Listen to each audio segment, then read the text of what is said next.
రాకాలోకంకి స్వాగతం. ఈ కంటెంట్ మీకు నచ్చినట్టయితే లైక్ బటన్ని ప్రెస్ చేయండి. పక్కనే ఉన్నటువంటి షేర్ బటన్ని ప్రెస్ చేయడం ద్వారా ఈ కంటెంట్ని మీ బంధుమిత్రులకు పంపవచ్చును. ఆ పక్కనే ఉన్న సబ్స్క్రైబ్ బటన్ని నొక్కడం ద్వారా పూర్తి ఉచితంగా మీరు రాకాలోకంకి సబ్స్క్రైబర్ కావచ్చు. ఆ పక్కనే ఉన్నటువంటి బెల్ ఐకాన్ని నొక్కినట్టయితే మీకు రాకాలోకంలో కొత్త వీడియో పెట్టగానే మీకు నోటిఫికేషన్ వస్తుంది. మీరు అప్ టు డేట్గా ఉండొచ్చు. మిత్రులారా, ఇంగ్లాండ్ దానితో పాటు దాని చుట్టూ ఉన్నటువంటి యూరోపియన్ దేశాలు ఇవన్నీ ఇప్పుడు రెండు భయంకరమైనటువంటి వ్యాధులతో బాధపడుతున్నాయి. ఈ రెండు భయంకరమైనటువంటి వ్యాధులు యూరప్, ముఖ్యంగా ఇంగ్లాండ్, ఈ దేశం యొక్క మనుగడనే ప్రశ్నార్థకం చేస్తున్నాయి. ఆ రెండు వ్యాధుల పేరు, మొట్టమొదటిది మనకెందుకులే ఎలాగో ఒకలాగా కానీ అన్నది మొట్టమొదటి వ్యాధి. రెండో వ్యాధి నా పైన ఎలాంటి మచ్చ పడకూడదు, నన్ను అందరూ మంచివాడు అనుకోవాలి. ఈ రెండు వ్యాధులు ఇప్పుడు యూరోప్లో ఉన్నటువంటి, ముఖ్యంగా ఇంగ్లాండ్లో ఉన్నటువంటి ఉద్యోగులు, పోలీసులు, ప్రభుత్వ అధికారులు, అదేవిధంగా రాజకీయ నాయకులు వీళ్ళందరినీ పట్టి పీడిస్తున్నాయి. ఈ భావాలనే వాళ్ళు సర్వసాధారణ ప్రజానీకం మీద రుద్దుతున్నారు. పర్యవసానంగా ఈరోజు ఇంగ్లాండ్లో, ఇతర యూరోపియన్ దేశాల్లో కూడాను ఒక భయంకరమైనటువంటి స్థితి వచ్చింది. ఒక నల్ల జాతీయుడు రోడ్డు మీద, ఇంగ్లాండ్ యొక్క తెల్ల జాతీయుడు ఎవరైతే ఉన్నారో అతన్ని 4 దెబ్బలు కొట్టి వెళ్ళవచ్చును. అతన్ని పోలీసులు అరెస్ట్ చేయడానికి భయపడుతున్నారు. ఎందుకంటే పోలీసు తెల్లవాడై నల్లవాడిని అరెస్ట్ చేసినట్టయితే ఆయన రేసిజం చూపించినట్టుగా భావించంటే జాత్యహంకార ధోరణిని ప్రదర్శించాడని ఆరోపించేటటువంటి పరిస్థితి ఉంది. పర్యవసానంగా పోలీసులు ఈ పొలిటికల్ కరెక్ట్నెస్ కోసము మౌనంగా ఉంటున్నారు. పరిస్థితి ఏ స్థాయికి వచ్చిందంటే 4 దెబ్బలు పడ్డా కూడాను ఫిర్యాదు చేయడానికి ప్రజలు భయపడుతున్నారు. ఎందుకంటే ఈ ఫిర్యాదులు, పోలీసులు ఎటువంటి యాక్షన్ తీసుకోలేరు, మనకి న్యాయం జరిగేటటువంటి పరిస్థితి లేదు. కాబట్టి ఎందుకు వచ్చిన గొడవ అని చెప్పి ఊరుకోవటం జరుగుతుంది. సో నల్ల జాతీయులు, ఏషియా నుంచి వెళ్ళినటువంటి వాళ్ళు, ముఖ్యంగా పాకిస్తాన్ నుంచి వెళ్ళినటువంటి వాళ్ళు ఇష్టారాజ్యం చేస్తున్నారు. ఇంగ్లాండ్లో ఉన్నటువంటి పోలీసింగ్ వ్యవస్థ కూడా చాలా విచిత్రమైనది. ఒక ఉన్నత స్థాయి పోలీసు అధికారి అయితే తప్ప అతని చేతికి ఆయుధాలు రావు. అంటే తుపాకుల వంటి ఆయుధాలు, క్రౌడ్ కంట్రోల్ మెకానిజమ్స్ మిగతా ఏవైతున్నాయో అవి అతను ఉపయోగించడానికి వీల్లేదు. అతని చేతిలో ఒక మామూలు లాఠీ ఉంటుంది, ఆ లాఠీని కూడా అతను ప్రయోగించడానికి ఉండదు. దీంతో పోలీసులు ఎందుకు వచ్చిన గొడవ అని దూరంగా ఉంటున్నారు, యాక్షన్ తీసుకోవటం లేదు. మొత్తం మీద యూరప్లో, సౌతాంప్టన్ కావచ్చు, మిగతా అనేక ప్రాంతాల్లో అసలు ఇంగ్లాండ్కి చెందినటువంటి తెల్ల జాతీయులు, ఒరిజినల్గా ఇంగ్లీష్ ప్రజలు ఎవరైతే ఉన్నారో వాళ్ళు వెళ్ళలేని పరిస్థితి ఉంది. రోడ్ల మీద నమాజులు చేసేస్తున్నారు, రోడ్లను ఆక్యుపై చేసేస్తున్నారు, గట్టిగా వెళ్ళి కొట్లాడలేనటువంటి పరిస్థితి ఉంది.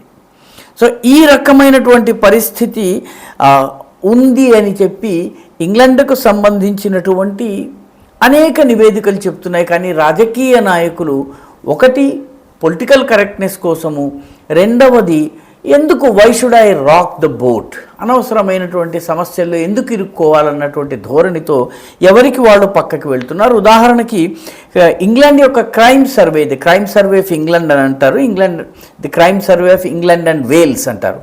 వీళ్ళు ప్రతి ఏటా 8 లక్షల మంది మహిళలు లైంగికపరమైనటువంటి వేధింపులకు, అత్యాచారాలకు, దుర్వ్యవహారానికి గురవుతున్నారు.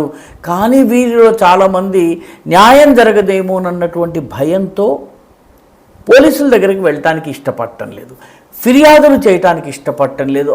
ఆఫీసుల్లో కూడాను, పనిచేసే చోట gender harassment at work place అంటారు, దానిని కూడా చేయటానికి భయపడుతున్నారు. మన భారతదేశంలో ఇటువంటివి సమస్యలుగా ఉన్నాయని చెప్పి అమెరికన్ నివేదికలు, యూరోపియన్ నివేదికలు చెప్తాయి. కానీ వాస్తవంగా ఈరోజు పరిస్థితి ఏంటంటే పాకిస్తానీ మూలానికి చెందినవాడు, అరబ్ మూలానికి చెందినటువంటి వాడు, గల్ఫ్ దేశానికి చెందినటువంటి వాడు, బ్లాక్ ఆఫ్రికన్ కంట్రీస్కి చెందినవాడు ఇష్టారాజ్యం చేస్తున్నాడు. ఇంగ్లాండ్లో కొంతకాలము మంత్రిగా పనిచేసినటువంటి ప్రీతి పటేల్ ఇటువంటి కేసెస్ని, అనేక కేసెస్ని ఆమె ఎత్తి చూపడం జరిగింది. తమాషా ఏంటంటే పరిస్థితి ఏ స్థాయికి వచ్చిందంటే హ్యాపీ క్రిస్మస్ అని గ్రీటింగ్స్ ఇవ్వడానికి కూడా కంపెనీలు భయపడుతున్నాయి.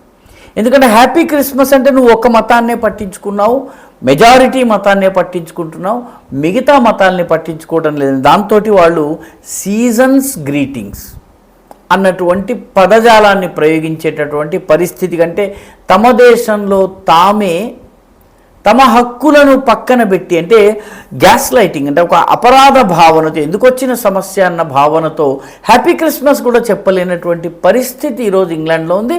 ఒక్క ఇంగ్లాండ్లోనే కాదు, ఫ్రాన్స్లోను, జర్మనీలోను, నెదర్లాండ్స్లోను, స్వీడన్లోను, మిగతా అనేక దేశాల్లో కూడా ఇదే పరిస్థితి ఉంది. రాజకీయ నాయకులు నెమ్మదిగా ఈ మైనారిటీ వర్గాలు ఏవైతే ఉన్నాయో వీటి ఓట్ల కోసము తాపత్రయపడుతున్నారు. వాళ్ళకి వెల్ఫేర్ స్కీమ్స్ ఇస్తున్నారు, వాళ్ళకి రెఫ్యూజీ స్టేటస్ ఇస్తున్నారు, నెమ్మదిగా ఓటర్లుగా వాళ్ళని మారుస్తున్నారు, వాళ్ళ పిల్లలకు సకల సదుపాయాలని కల్పిస్తున్నారు. వాళ్లను ఈ జాతితో మమేకం అయ్యేందుకు ప్రోత్సహించడానికి బదులు వాళ్ళ వేరు ఐడెంటిటీ ఉండేలాగా ప్రయత్నిస్తున్నారు. పర్యవసానంగా ఇంగ్లాండ్ సహా మొత్తం యూరోప్లో ఒక తీవ్రమైనటువంటి సంక్షోభ పరిస్థితులు ఎదురు అవుతున్నాయి. ముఖ్యంగా ఇటీవలే